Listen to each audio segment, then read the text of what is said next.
मोहिनी एकादशी 8 मई 2025 गुरुवार। मोहिनी एकादशी एक फल खा लेना पूरे साल होगी बम्पर फाड़ धन वर्षा। नमस्कार दोस्तों, आप सभी का हार्दिक स्वागत है। प्रिय भक्तों, 8 मई 2025 गुरुवार मोहिनी एकादशी। एक दिन चुपचाप या एक फल खा लेना, पूरे साल होगी धन की वर्षा।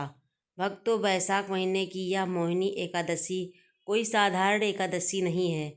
इस दिन चुपचाप यह एक फल खा लो। और इस जानकारी को जानने के लिए लाखों लोग रुपये खर्च कर देते हैं, लेकिन फिर भी उन्हें यह नहीं मिलती। तो ऐसे में यह जानकारी प्राप्त करने के लिए आप इस वीडियो को पूरा देखिएगा अंत तक, बिल्कुल मुफ्त। हम आपको यह जानकारी देने जा रहे हैं जिससे आपकी गरीबी का अंत होगा, आपके रोग और बीमारियां जड़ से खत्म हो जाएंगी।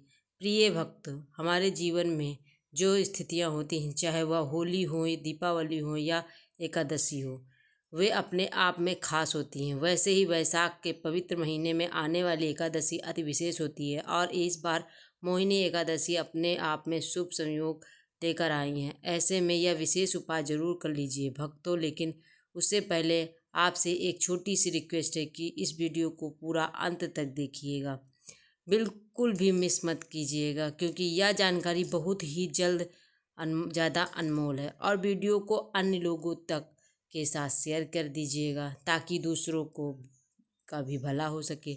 और हाँ प्रिय भक्तों, वीडियो को एक प्यारा सा लाइक जरूर दीजिएगा। और ज़्यादा प्राप्त करने के लिए भक्तों कमेंट बॉक्स में जय लक्ष्मी माता लिखना भी मत भूलिएगा। दोस्तों देखिए, बात ऐसी है कि हमारा काम तो है सलाह देना, हम तो केवल सलाह ही दे सकते हैं। अब आपको मानो या ना मानो आपकी मर्जी, लेकिन प्रिय भक्तों एक बात ज़रूर कहेंगे कि अगर मान लोगे तो आपका बेड़ा पार हो जाएगा। इस वीडियो को अंत तक देखने के बाद आपको किसी भी प्रकार की परेशानियों का सामना नहीं करना पड़ेगा। आगे आपकी मर्जी, आप खुद ही इतने समझदार हो। तो चलिए भक्तों, इस वीडियो में ज़्यादा बकवास ना करते हुए वीडियो को शुरू करते हैं। प्रिय भक्तों, जो जानकारी हम आपको बताने जा रहे हैं, वो उपाय बताने जा रहे हैं, उससे पहले आपको इन्हें करने की प्रक्रिया ज़रूर पता होनी चाहिए। यह उपाय आप एकादशी के दिन कर सकते हैं। यह बहुत ही ज़रूरी और चमत्कारी उपाय है। एकादशी के दिन इसे करने से कैसे करना है, बड़े ही ध्यान से सुनिए। एकादशी हमारे जीवन में खास महत्व रखती है और वह वर्ष में 24 एकादशी तिथियां आती हैं। भक्तों, जब भी एकादशी तिथि वैशाख महीने में आती है तो एक अति उत्तम मानी जाती है। तो ऐसे में तुरंत यह विशेष उपाय कर लेना चाहिए। यह जानकारी आपके लिए बहुत अनमोल है। आज के वीडियो का विशेष बहुत ही सुंदर है जो हम आपको बताने जा रहे हैं। अगर आपने इस एकादशी के दिन यह उपाय कर लिया तो आपके रोग और बीमारियां दूर हो जाएंगी, कष्ट दूर हो जाएंगे और सीधे माता लक्ष्मी की कृपा आपको प्राप्त होगी। प्रिय भक्तों, लेकिन उससे पहले आप सभी को मोहिनी एकादशी के बारे में जानना जरूरी है। इस बार मोहिनी एकादशी कब है और इसकी पूजा का शुभ मुहूर्त क्या है, क्योंकि इसे सही मुहूर्त में ही आप सही से प्रयोग कर पाएंगे। मोहिनी एकादशी अति उत्तम इसलिए मानी जाती है क्योंकि ये जब समुद्र मंथन हुआ था उस समय देवताओं और असुरों में युद्ध छिड़ गया था। भक्तों, उस समय अमृत को लेकर काफ़ी लड़ाई होने लगी थी, जिसकी वजह से असुरों और देवताओं के बीच सुलह करने और अमृत का सही बंटवारा करने के लिए भगवान विष्णु ने मोहिनी रूप धारण किया था। यह मोहिनी रूप भगवान विष्णु ने एकादशी के दिन धारण किया था, इसलिए इस एकादशी का नाम मोहिनी एकादशी रखा गया है। तो चलिए प्रिय भक्तों, अब देर न करते हुए जानते हैं कि इस बार मोहिनी एकादशी की तिथि कब है, इसकी पूजा का शुभ मुहूर्त और पूजा विधि क्या है, और इस दिन कौन से उपाय करके माता लक्ष्मी की कृपा प्राप्त की जा सकती है। भक्तों, पंचांग के अनुसार इस वर्ष मोहिनी एकादशी की शुरुआत 7 मई को सुबह 10:19 पर होगी और इसका समापन 8 मई को दोपहर 12:19 पर होगा। क्योंकि व्रत हमेशा उदय तिथि में यानी सूर्योदय के समय की तिथि के अनुसार रखा जाता है, इसलिए इस बार मोहिनी एकादशी का व्रत 8 मई को किया जाएगा। इस दिन भगवान विष्णु के मोहिनी अवतार की पूजा की जाती है। उन्हें चंदन से तिलक लगाया जाता है और तुलसी पत्र तथा जौ अर्पित किए जाते हैं। माना जाता है कि भगवान विष्णु को पीला रंग अति प्रिय होता है, इसलिए प्रिय भक्तों इस दिन पीले वस्त्र धारण करना शुभ माना जाता है। एकादशी के दिन गायों को हरा चारा खिलाना पुण्यदायी माना जाता गया है। साथ ही पूजा के उपरांत अन्न गुड़ और अपनी सामर्थ्य के अनुसार धन का दान करने की परंपरा भी है, जो पुण्य दान करते हैं। हालांकि इस दिन कुछ बातों का विशेष रूप से ध्यान रखना चाहिए। पूजा में तुलसी पत्र अवश्य अर्पित करें भक्तों, लेकिन तुलसी को स्पर्श ना करें, ना ही उसे तोड़ें और ना ही उसमें जल अर्पित करें। तब मांसिक भोजन जैसे मांस, लहसुन, प्याज और चावल का सेवन इस दिन वर्जित माना जाता है। काले रंग के वस्त्र धारण न करके भी परहेज करना चाहिए। इस दिन किसी भी महिला या बुजुर्ग का अपमान नहीं करना चाहिए और ना ही किसी के प्रति मन में दुर्भावना रखनी चाहिए। प्रिय भक्तों, क्योंकि एकादशी व्रत का उद्देश्य मन, वचन और कर्म की शुद्धता बनाए रखना है, मोहिनी एकादशी के दिन शाम के समय तुलसी के पौधे के नीचे गाय के घी का दीपक जलाएं और भगवान विष्णु का ध्यान करते हुए तुलसी के पौधे की 7 परिक्रमा करें। ऐसा करने से परिक्रमा आपका पूरा परिवार सेहतमंद रहेगा और आपके स्वास्थ्य पर बुरा प्रभाव नहीं पड़ेगा। भक्तों, व्यापार में परेशानी बनी हुई है तो मोहिनी एकादशी पर 11 गोमती चक्र और 3 छोटे एकादशी नारियल लें, इन्हें मंदिर में समर्पित करें। इन्हीं धूप बत्ती आदि से पूजा करें। पूजा के बाद एक पीले रंग के कपड़े में गोमती चक्र और एकादशी नारियल बांधकर ऑफिस या दुकान के मुख्य द्वार पर लटका दें। प्रिय भक्तों, यह उपाय से व्यापार चलने लगेगा। घर में पति पत्नी में कलह क्लेश झगड़ा बना रहता है, वो मोहिनी एकादशी के दिन केले के पेड़ की धूप, दीप, रोली, चावल आदि से पूजा करें और भगवान विष्णु को केसर मिला दूध अर्पित करें। कुछ मिनट बाद उसके प्रसाद के रूप में पी लें। भक्तों, ऐसा करने से पति पत्नी के बीच रिश्ते मधुर होंगे। किसी व्यक्ति के पास आपका कोई धन अटका गया है तो मोहिनी एकादशी के दिन एक गोमती चक्र लें और शाम के समय अंधेरे होने पर किसी वीरान जगह पर या घर के बाहर खाली जगह पर जाकर एक गड्ढा खोद दें और श्री विष्णु का नाम लेकर ते हुए गोमती चक्र उस गड्ढे में दबा दें। प्रिय भक्तों, भगवान से प्रार्थना करें कि वह व्यक्ति आपका पैसा लौटा दे या आप उपाय से आपका काम बन जाएगा। सफलता हाथ नहीं लग रही है, धन टिक नहीं पा रहा है तो इस दिन एकादशी पर स्नान ध्यान करने के बाद भगवान विष्णु व माता लक्ष्मी की पूजा करें। पूजा के समय गाय के कच्चे दूध में तुलसी की मंजरी मिलाकर भगवान विष्णु का अभिषेक करें। भक्त, यह उपाय करने से आर्थिक स्थिति में सुधार आता है। घर में कलह मची है, शांति नहीं बन रही है तो मोहिनी एकादशी के दिन तुलसी के पौधे पर कलावाला चढ़ाएं।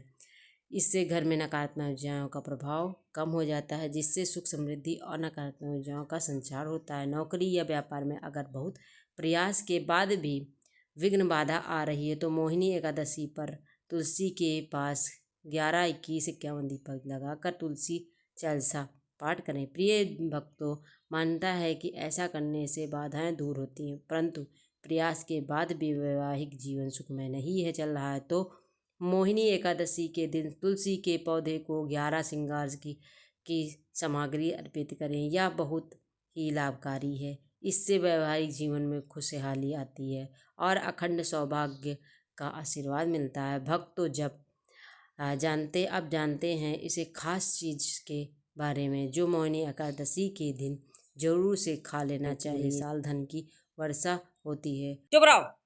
जय लक्ष्मी माता जरूर लिखें, जो बड़े ही ध्यान से सुनेगा। बहुत ही महत्वपूर्ण जानकारी है। प्रिय भक्तों, आज मैं आप लोगों के बीच अपने इस वीडियो के माध्यम से एक वनस्पति के बारे में जानकारी लेकर आई हूँ जो आपकी बीमारियों को चुटकियों में जड़ से ख़त्म कर सकता है। भक्तों, हमारे वीडियो के माध्यम से देखकर और इस पौधे को घर लाएं।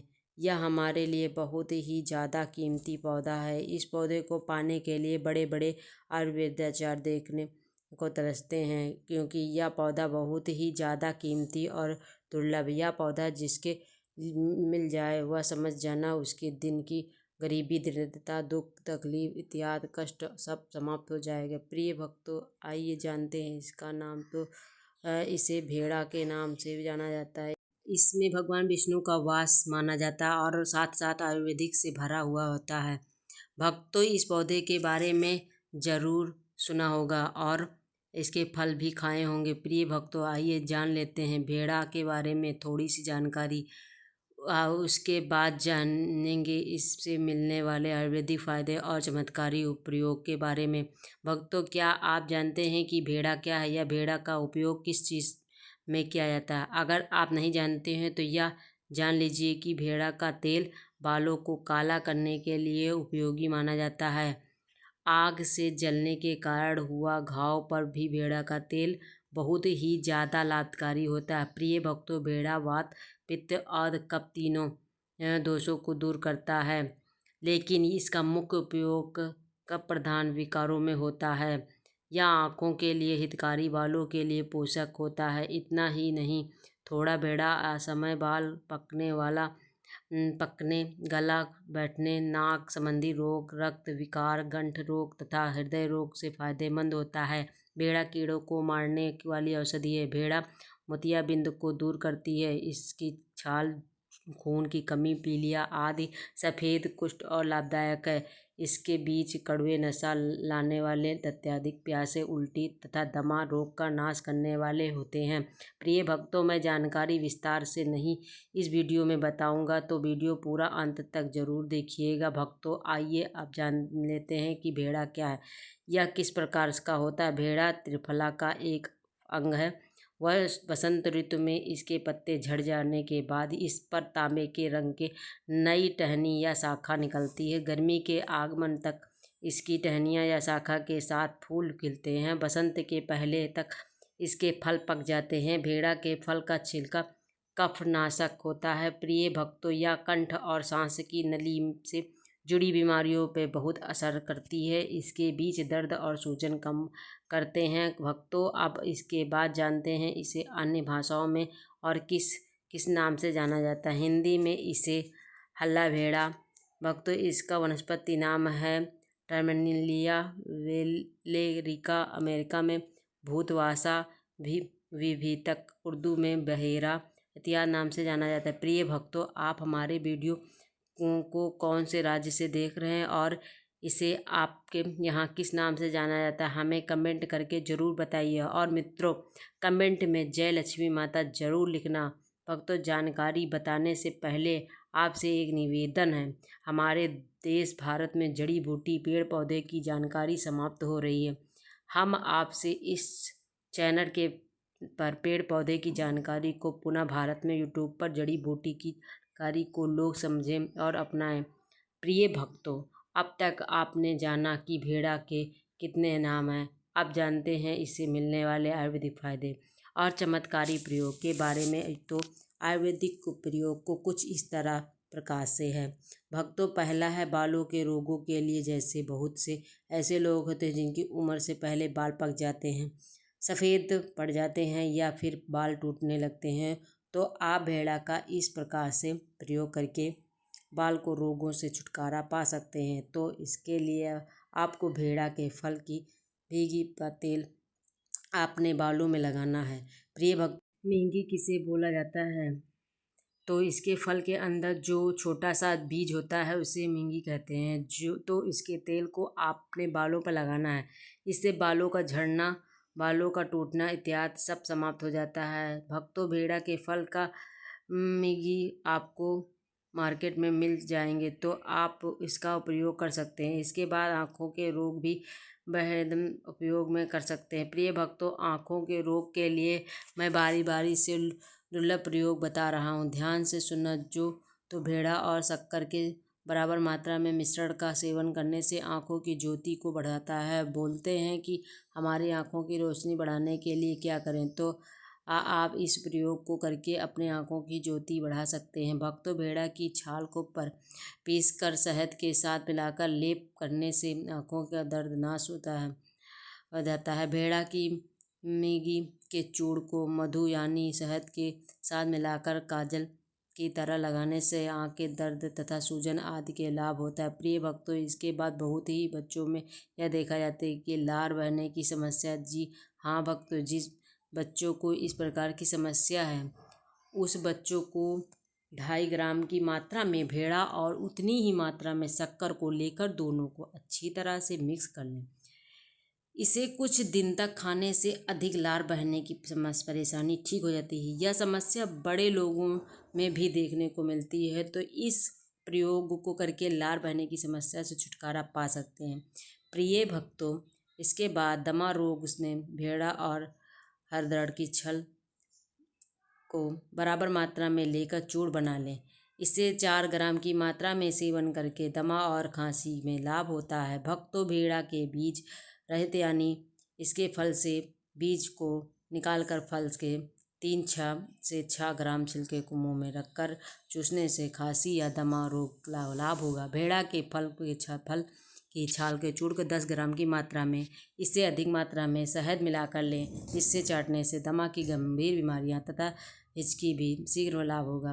प्रिय भक्तों, इसके बाद गुर्दा की पथरी में भी इसका प्रयोग किया जाता है। भक्तों, इसको पथरी हो जाए वह व्यक्ति बहुत ही ज़्यादा दर्द से परेशान रहता है, कभी कभी ऑपरेशन का भी नौबत आ जाता है। प्रिय भक्तों, आप परेशान मत होइए, आप खुद इसका प्रयोग करके पथरी को समाप्त कर सकते हैं। भक्तों, भेड़ा के फल के मज्जा के 3 से 4 ग्राम चूर्ण में मधु मिला लें। इससे सुबह और शाम चाटने से गुर्दे की पथरी की बीमारी में लाभ होता है। प्रिय भक्तों, खांसी में भी भेड़ा का प्रयोग किया जाता है। भक्तों, भेड़ा से खांसी ठीक हो जाती है करने के लिए 3 से 4 ग्राम प्रयोग बता रहा हूँ आपको। जो प्रयोग अच्छा लगे उसके बारे में ज़रूर देखना। तो भेड़ा के छिलके को चूसने से खांसी में लाभ होता है। बकरी के दूध में अड़ासा, काला नमक और भेड़ा डालकर पकाकर खाने से हर प्रकार की खांसी में लाभ होता है। प्रिय भक्तों, भेड़ा के 10 ग्राम चूर्ण में शहद मिला लें। इसे सुबह और शाम भोजन के साथ बाद चाटने से सूखी खांसी तथा पुराने दमा रोग में बहुत लाभदायक होता है। भक्तों, भेड़ा फल में घी छप्पन लें। इसके पर आटे का 1 अंगुली मोटा लेप लगाकर पका लें। त्वचा पर ताप में बराबर ठंडा होने पर उसके ऊपर से आटा निकाल लें। इसके बाद भेड़ा के छिलके को चूसें, जिससे खांसी, जुखाम, दमा और गला बैठने की समस्या में लाभ होता है। भेड़ा के इस फल को घी में डुबोकर घास में लपेटें। प्रिय भक्तों, इसे गाय के गोबर से बने कंडे में बंद करके आग में पका लें। इससे बीज रहित कर मुंह में रखकर चूसें, जिससे खांसी, जुखाम, दमा, गला बैठने जैसे रोगों का नाश होता है। भक्तों, यह हुआ खांसी के लिए। आप जानते हैं हृदय रोग के बारे में। हृदय रोग में इसका प्रयोग किया जाता है। तो भेड़ा के फल के चूर्ण तथा अश्वगंधा चूर्ण को समान मात्रा में मिला लें। इसे 5 ग्राम की मात्रा में लेकर गुड़ मिलाकर गर्म पानी के साथ सेवन करने से हृदय रोग में लाभ होता है। प्रिय भक्तों, 3 ग्राम गुड़ भेड़ा के चूर्ण में मिलाकर 6 ग्राम गुड़ मिला लें। इससे हर रोज़ सुबह शाम सेवन करने से नपुंसकता मिटती है और कम भावना बढ़ती है। भक्तों, भेड़ा के फल का मज्जा के 3 से 4 ग्राम चूर्ण में मधु मिला लें। इससे सुबह शाम चाटने से भी पेशाब में जलन की समस्या में आराम मिलती है। प्रिय भक्तों, सूजन को भी भेड़ा कम करता है। भेड़ा के बीजों को पीसकर लेप करने से सभी प्रकार की सूजन, जलन और दर्द का नाश होता है। भक्तों, यह थी भेड़ा के बारे में आयुर्वेदिक जानकारी। आप जानते हैं इसे मिलने वाले चमत्कारी और आध्यात्मिक प्रयोग के बारे में, क्योंकि प्रिय भक्तों, आयुर्वेदिक के साथ साथ तांत्रिक प्रयोगों का भी जानना जरूरी है। तो भक्तों, भेड़ा से की जड़ तथा इसका एक पत्ता लाकर के पैसा रखने वाले स्थान पर रख दें। इस प्रयोग से घर में कभी भी दरिद्रता नहीं आती। इसके अलावा पूर्व फाल्गुनी नक्षत्र में थोड़ा सा भेड़ा का पत्ता लाकर घर में रखें। घर पर से ही ऊपरी हवाओं के प्रभाव से मुक्त रहेगा। प्रिय भक्तों, इसके बाद बहुत से लोग हमें कमेंट करके पूछते हैं कि गुरुजी, हमें रात में सही से नींद नहीं आती है, क्या करें? तो आप किसी शुभ नक्षत्र में पहाड़ के जड़ को लाकर सोने वाले तकिए के नीचे रखकर सोने से नींद अच्छी पड़ती है। रात में बुरे स्वप्न आना बंद हो जाते हैं। इसके बाद बहुत ही लोग बोलते हैं कि भक्तों, गुरुजी, हम काफ़ी मेहनत करते हैं, लेकिन मेहनत के तुन हमें पैसा नहीं मिल पाता है, धंधा ठीक से नहीं चल पाता है। तो बिल्कुल किसी भी शुभ दिन आपको जड़ लेकर आकर काम करने वाले स्थान पर रखें तो आपका धंधा ठीक से चलने लगता है। फिर उसी दिन से आपकी प्रगति होगी, उन्नति होना शुरू हो जाती है। प्रिय भक्तों, आपको यह वीडियो कैसा लगा हमें कमेंट बॉक्स में ज़रूर बताइए। अगर आप माता लक्ष्मी के भक्त हैं तो कमेंट में जय माँ लक्ष्मी माँ ज़रूर लिखिएगा। आपके घर पर